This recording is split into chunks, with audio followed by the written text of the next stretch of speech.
My dad ran the outdoor rink in Holyrood in Ottawa. I would do my homework in the shack, and I'd close up after we scraped and flooded, and I had the time of my life in Sherwood Park. When I was 21, I ended up coaching the midget team there and stayed there for 12 years. I knew how to convince people to work hard and play for each other. I could do that, but I had no technical knowledge. The Brooks family took me in. I was like Wilf's son. I learned more about coaching working at United Cycle than I did going to any clinic. I learned how to lead. I learned how to do the right stuff. I learned how to see how people became part of a family atmosphere.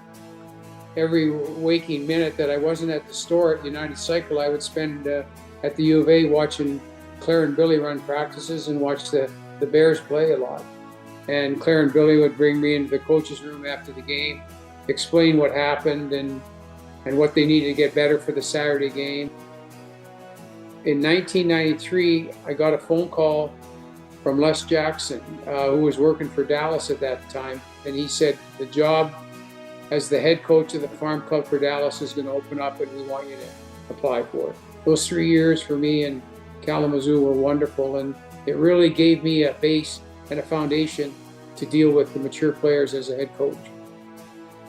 We were in the middle of a rebuild. We moved out the veteran players, and then the following year when I took over from training camp on, we ended up being in first place for I think 5 of the 6 years again. We had a really good run there.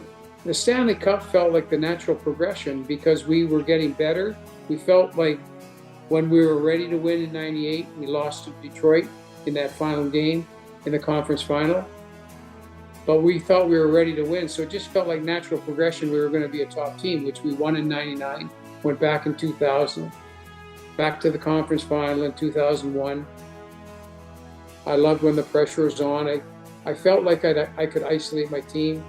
I felt like I could shoulder them and shelter them away from it and get them to focus on things that are proper. But I went out of my way to learn new things from new people, whether it was NFL coaches or CFL coaches. I learned a lot from those guys.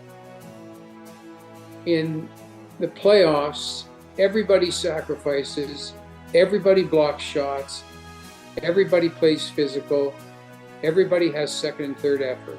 The working elements of your game have to really increase, and they've got to stay consistent.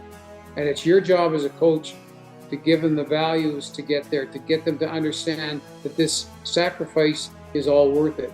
But it is a huge sacrifice if you expect to win 16 games in the playoffs.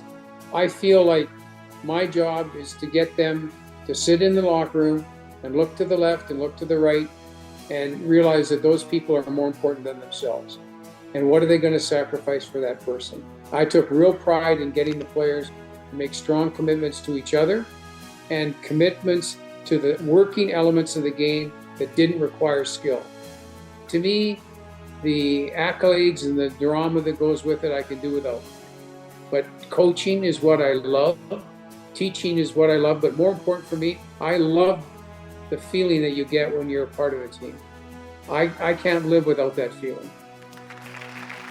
Ladies and gentlemen, please welcome to the Alberta Sports Hall of Fame 2024 inductee, Ken Hitchcock.